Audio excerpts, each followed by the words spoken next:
मेरा नाम पलक है। आज मैं आप लोगों के साथ अपनी एक ऐसी सिचुएशन की कहानी शेयर करना चाहती हूँ जो कि हर लड़की को फेस करनी पड़ती है।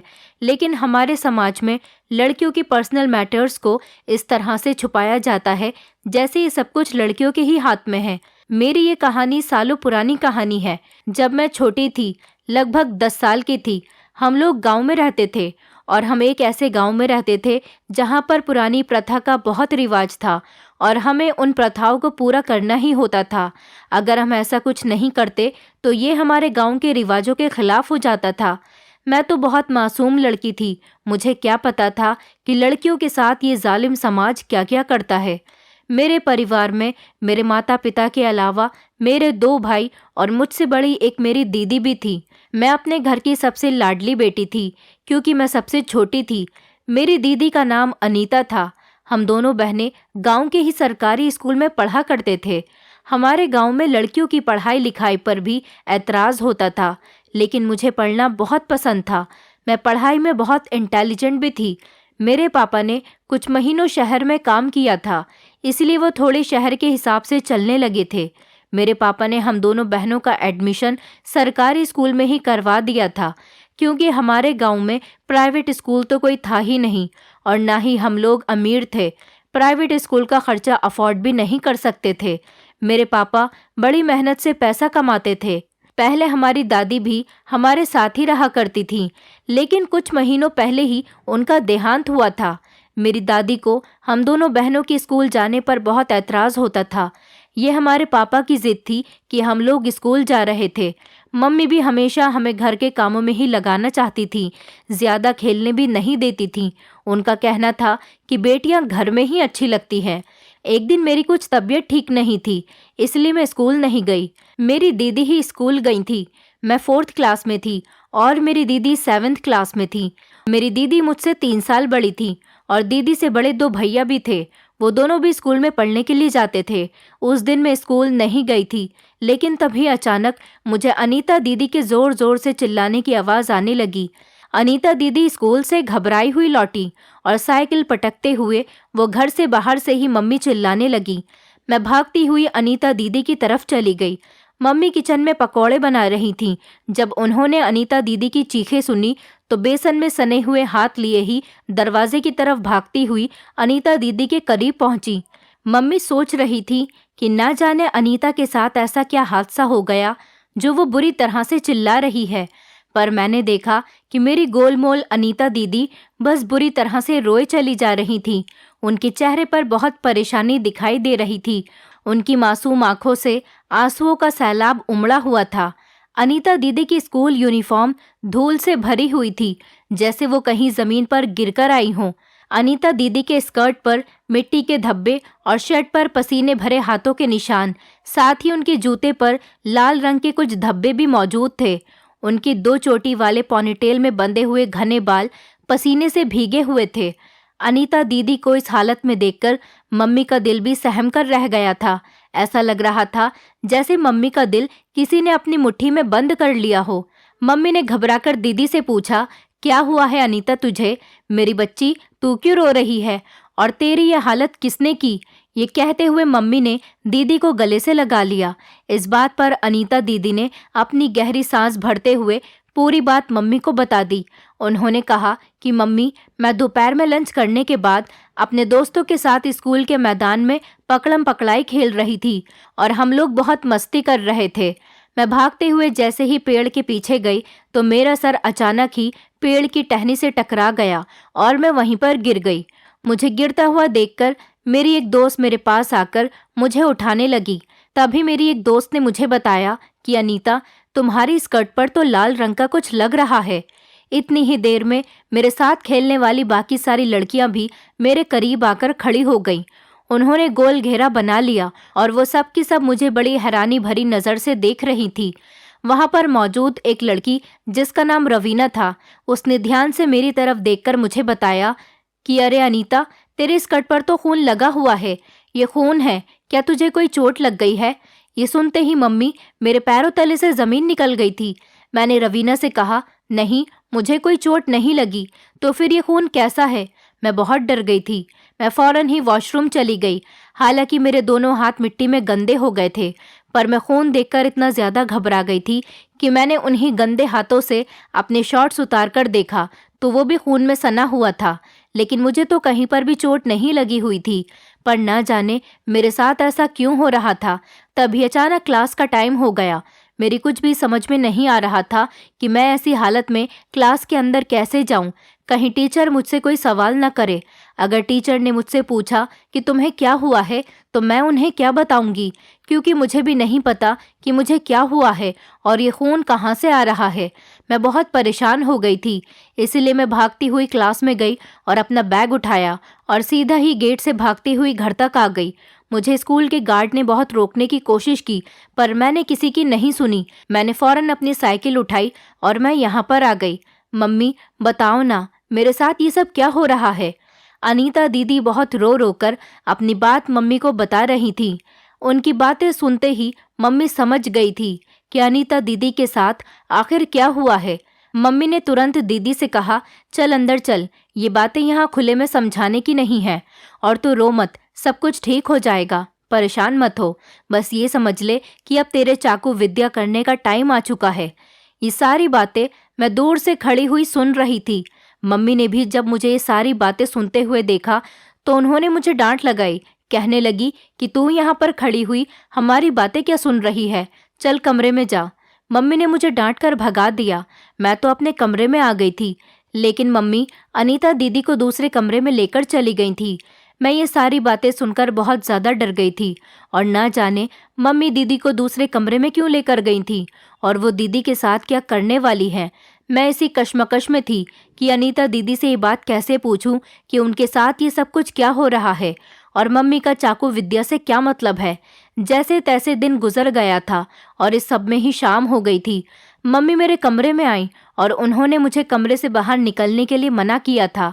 उन्होंने कहा था कि आज कमरे से बाहर मत निकलना, अपने कमरे में ही बैठी रहना, अगर बाहर आते हुए देख लिया तो तुम्हारी खैर नहीं है। थोड़ी देर के बाद मुझे हमारे घर में कुछ लोगों की मौजूदगी का एहसास हो रहा था। मैंने अपने कमरे की खिड़की से झांक कर देखा तो हमारे आंगन में मोहल्ले की 2-3 औरतें बैठी हुई थीं। वहां पर हमारे गांव की सबसे बूढ़ी औरत भी मौजूद थी, जिनको हमारे गांव की बड़ी बूढ़ी कहा जाता था। हमारे घर के अंदर बैठी हुई वो सारी औरतें गंभीर मुद्रा में किसी विषय पर चर्चा कर रही थी। मैं चोरी चुपके अपने कमरे की खिड़की से ये सब कुछ देख रही थी और उनकी बातें भी सुनने की कोशिश कर रही थी, लेकिन वो लोग इतने धीरे धीरे बात कर रही थी कि मेरी कुछ समझ ही नहीं आ रहा था। मुझे उनकी कोई बात सुनाई नहीं दी, पर मैं और कर भी क्या सकती थी। मैं खिड़की पर खड़ी हुई उनकी बातों को सुनने की कोशिश करती रही। औरतें मम्मी को किसी चाकू विद्या के बारे में कुछ समझा रही थी। मुझे बीच बीच में अनीता दीदी का नाम भी सुनाई दे रहा था। कुछ देर बाद वो सारी औरतें अपने घर चली गईं और मम्मी अनीता दीदी को अपने साथ लेकर अपने कमरे में चली गईं। हमारे घर में 3 कमरे थे। एक कमरे में मम्मी पापा और दूसरे कमरे में मैं और दीदी, और तीसरे कमरे में दोनों भैया सोया करते थे।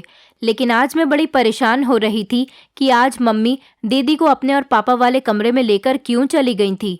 आज सुबह से मम्मी बार बार अपने ही कमरे में दीदी को लेकर जा रही थी। मेरी तो कुछ भी समझ में नहीं आ रहा था, लेकिन मैं ये सब कुछ जानना चाह रही थी, क्योंकि अपने घर में अपनी बड़ी दीदी की ऐसी हालत देखकर मैं भी कुछ परेशान सी हो गई थी। रात के टाइम पर दोनों भाई और पापा भी घर में मौजूद थे, लेकिन मैंने एक बड़ी अजीब बात देखी थी। मम्मी ने मुझे उनके सामने कमरे से बाहर आने के लिए बोल दिया था। हम सब लोग एक साथ बैठे हुए खाना खा रहे थे, लेकिन अनीता दीदी हम लोगों के साथ बैठकर खाना नहीं खा रही थी। पापा ने मम्मी से कहा, अनीता कहाँ है, उसको बोलो कि आकर खाना खा ले।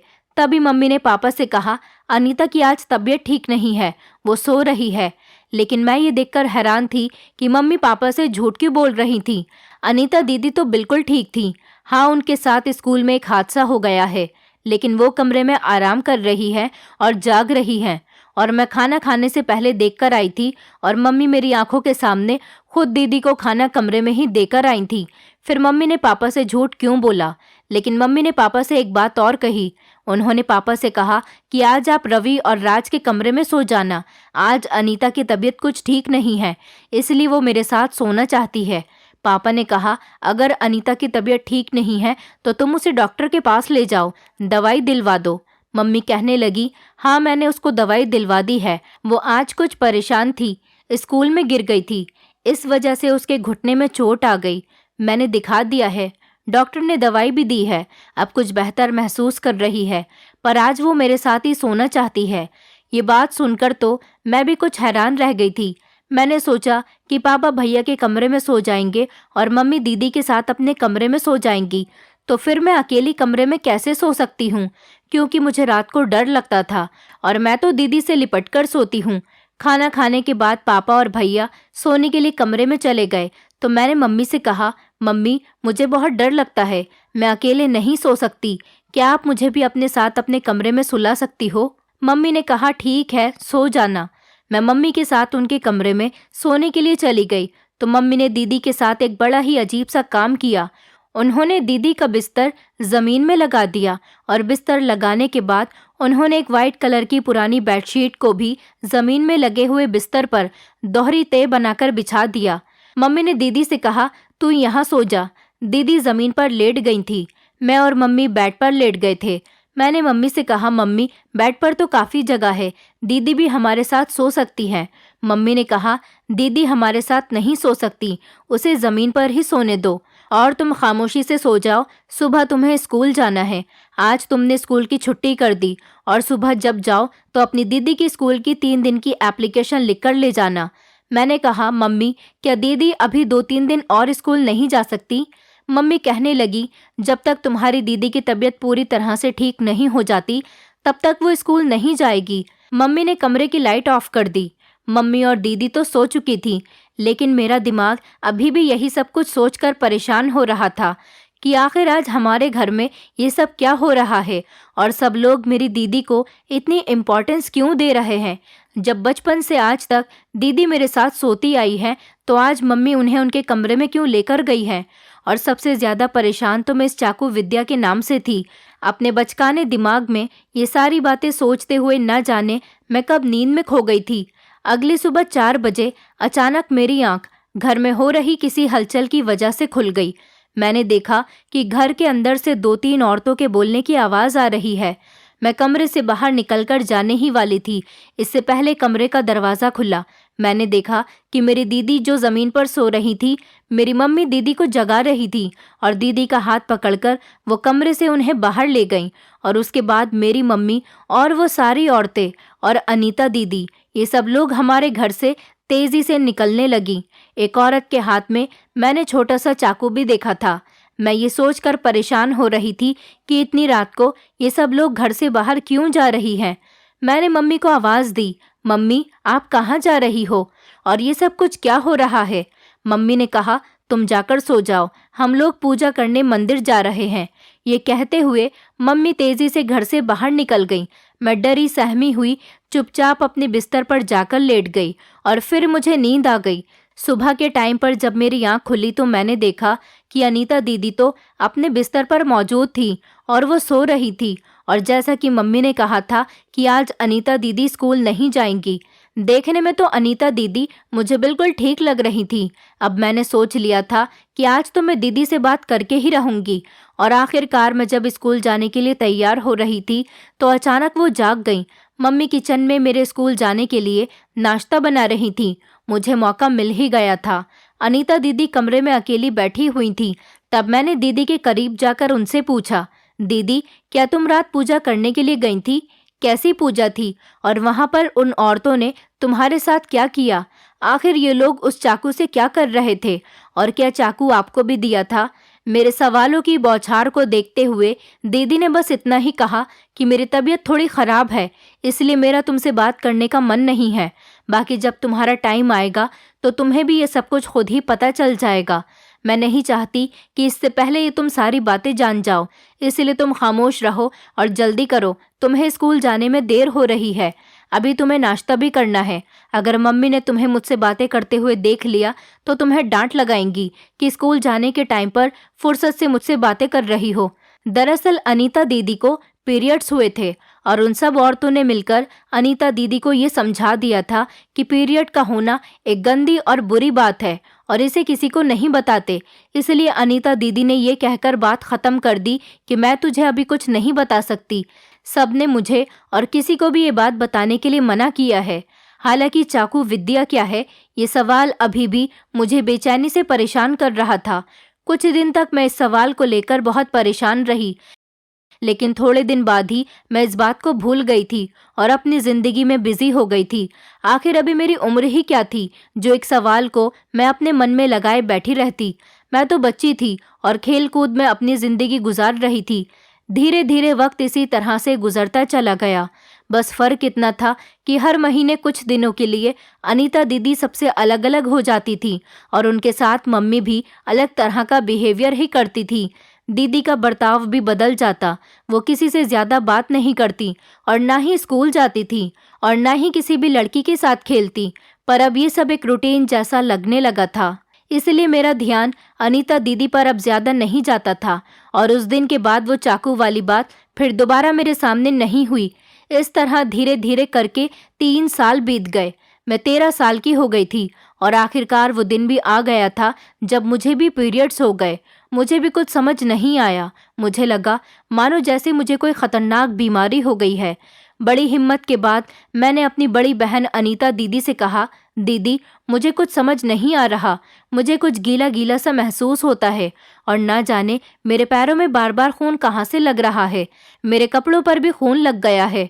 अनीता दीदी तुरंत समझ गई कि पलक को भी पीरियड्स हो गए हैं और अब मेरे साथ भी चाकू विद्या करने का टाइम आ गया। उन्होंने मुझसे कहा, घबराओ मत, तुम्हें कुछ नहीं हुआ, तुम्हें कोई बीमारी नहीं हुई और तुम्हें टेंशन लेने की कोई ज़रूरत नहीं। मैं तुम्हें बताती हूँ तुम्हें क्या हुआ है। अनीता दीदी मुझे तसल्ली देने लगी और उन्होंने कहा, पहले तो तुम जाकर अपने कपड़े चेंज करो, तुम्हें पीरियड्स हुए हैं।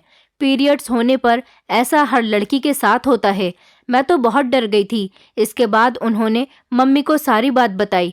इस बार चाकू विद्या निभाने का टाइम मेरे साथ भी आ गया था। घर में फिर से वही सारी औरतें आईं और मुझे अलग कमरे में घेर कर वो लोग मुझे कुछ समझाने लगी।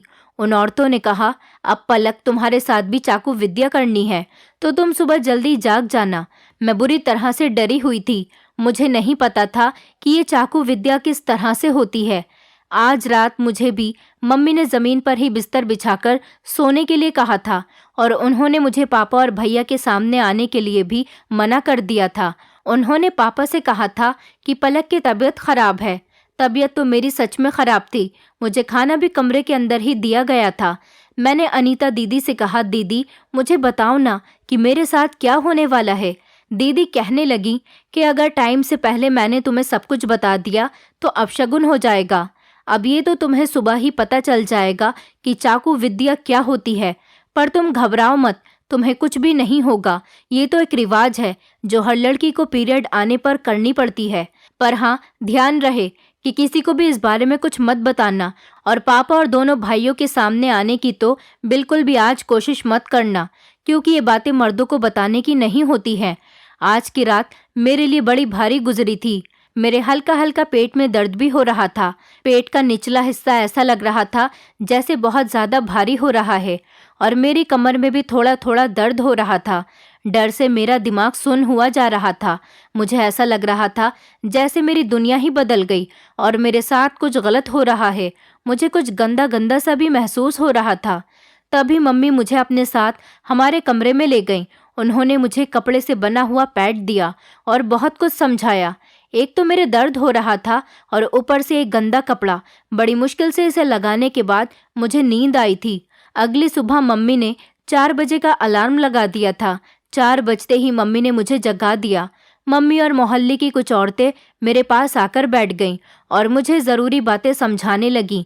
उसके बाद मैंने एक औरत के हाथ में चाकू देखा था। वो हाथ में चाकू लिए कमरे से बाहर निकली और उनके पीछे पीछे बाकी की औरतें भी थीं। वो मुझे भी साथ लेकर जाने लगीं। अंधेरी रात, सुनसान रास्ता और रास्ते में कुत्तों के भौंकने की आवाज़ थी। पहले मैंने अपने गांव में इतना डर खौफ कभी महसूस नहीं किया था।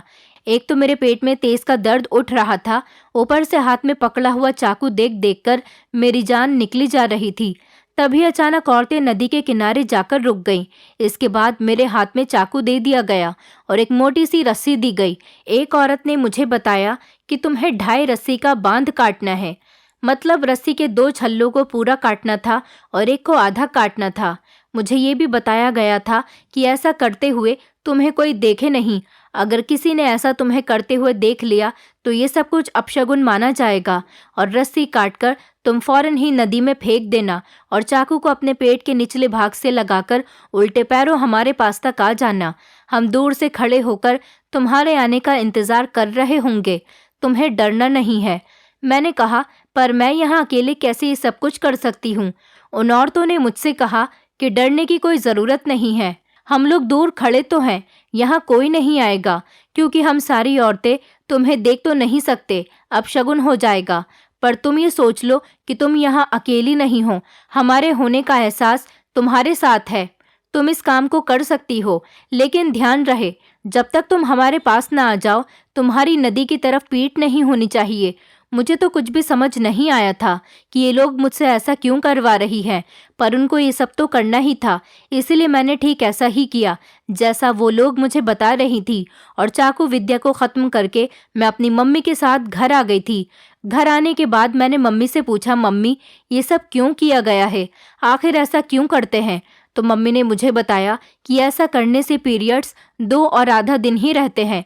मतलब तीसरा दिन पूरा आते हों तो पीरियड बहुत कम हो जाते हैं और रस्सी को नदी में फेंकने से पीरियड खत्म होते ही तुम भी पवित्र हो जाओगी। यदि चाकू विद्या करने के बाद रस्सी को नदी में नहीं फेंका जाता तब तक तुम कभी भी पवित्र नहीं हो सकती और हमेशा के लिए अपवित्र हो जाती हो। तुम्हारी बड़ी बहन अनीता ने भी तो ऐसा ही किया था। मैंने इस बारे में अनीता को पहले ही समझा दिया था कि वो इसके बारे में किसी को कुछ न बताए, वरना कुछ भी बुरा हो जाएगा। पीरियड्स के दिनों में मम्मी उसे ज़मीन में ही सुलाती थी, लेकिन सोने से पहले उनके बिस्तर पर पुरानी बेडशीट बिछा देती थी। यही सब कुछ उन्होंने मेरे साथ भी किया था। अभी मेरा तीसरा दिन ही चल रहा था कि तभी अचानक मेरी मौसी की बेटी शहर से हमारे गांव में घूमने के लिए आ गई। लेकिन यहाँ आने के बाद उन्हें बहुत अजीब लग रहा था, क्योंकि हमारे पूरे घर का माहौल उन्हें कुछ बदला हुआ सा लगा। वो हमारे घर पर 5 साल पहले आई थी। तब हम सब लोग एक साथ बैठकर खूब मौज मस्ती किया करते थे, एक साथ खाना खाते, एक साथ बैठकर लूडो खेला करते थे। बहुत मज़ा आता था और हम सब लोग खूब उछल कूद भी करते थे। लेकिन मुझे तो मम्मी ने उछल कूद करने के लिए सख्त मना कर दिया था।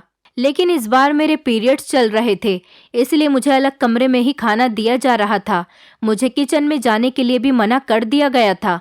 मेरी मौसी की बेटी का नाम शीना था। शीना दीदी उम्र में लगभग मेरी बड़ी दीदी से भी 2 साल बड़ी थी।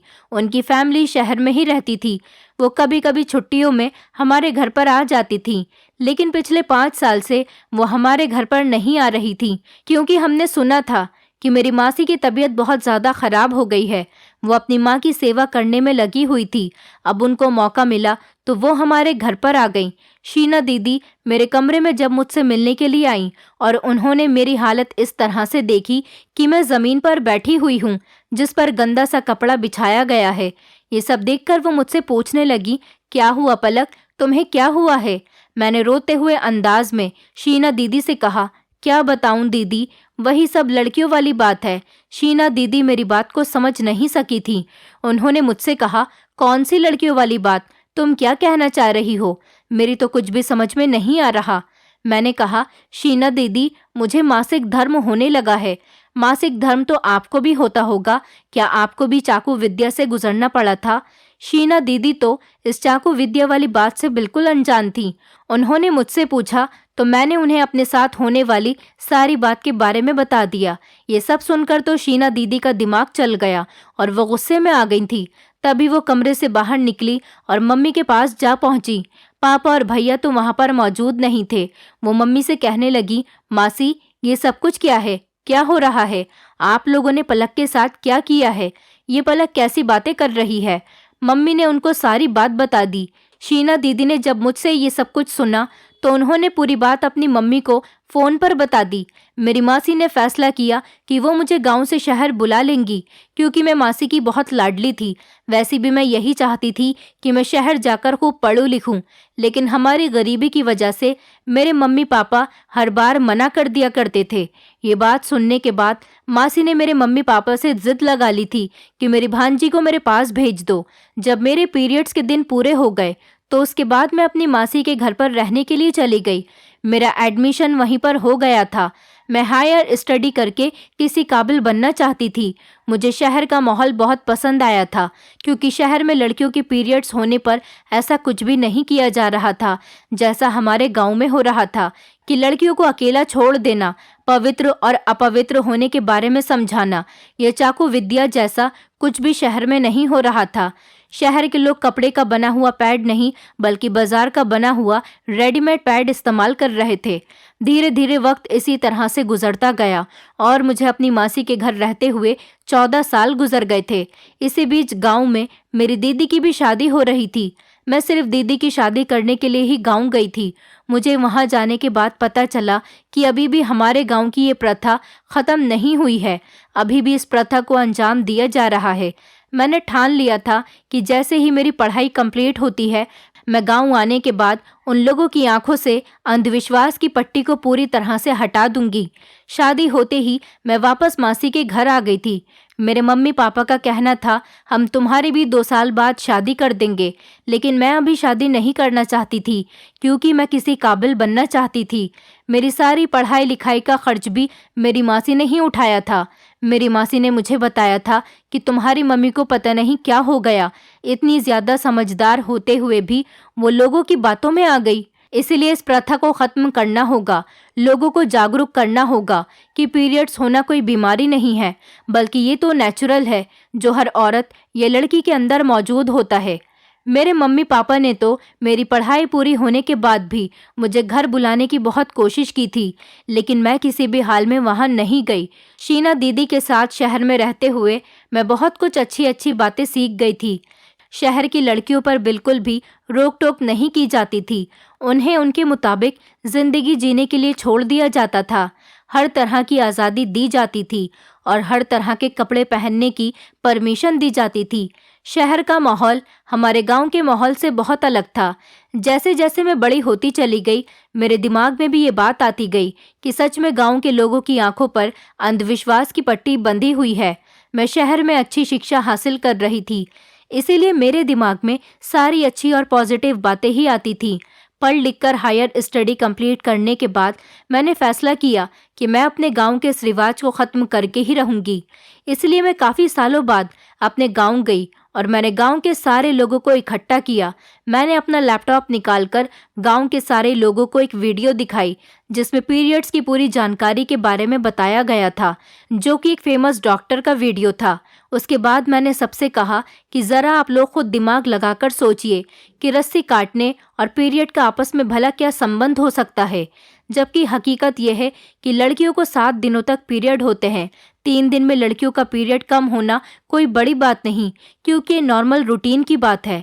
मैंने आगे कहा कि पीरियड्स के नाम पर लड़कियों का मजाक बनाने वाले क्या जानेंगे कि पहली बार माहवारी होने पर कितना डर लगता है, कैसा महसूस होता है। ऊपर से इतने सालों बाद भी आप लोगों ने इस प्रथा को खत्म नहीं किया।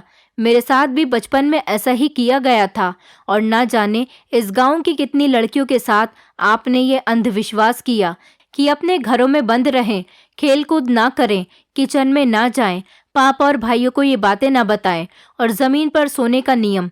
लेकिन इसके अलावा भी आप लोगों ने अपने अलग से 10 कानून बनाए हुए हैं, जिनके बारे में घर की महिलाएं ही जानकर रह जाती हैं।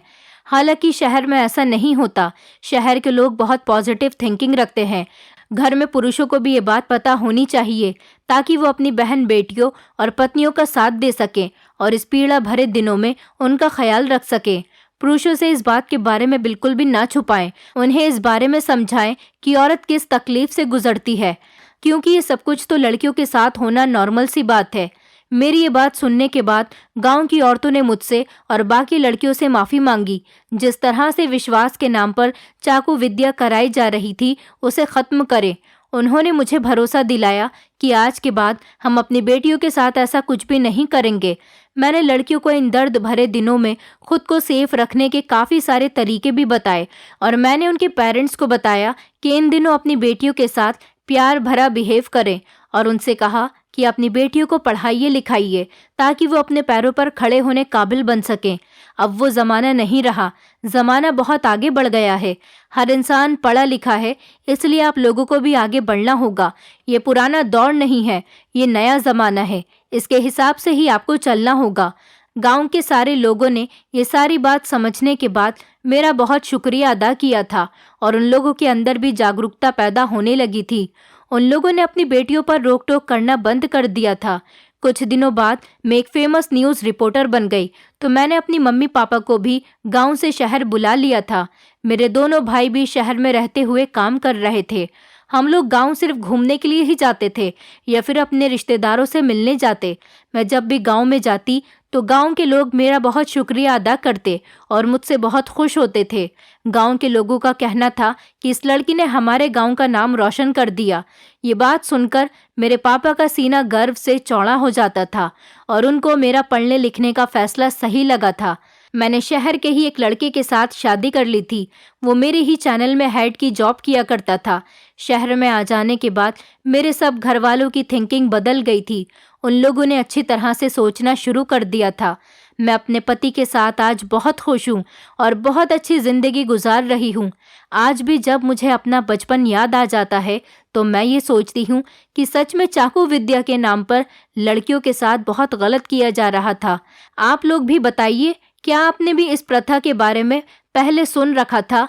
हमें कमेंट करके ज़रूर बताइए।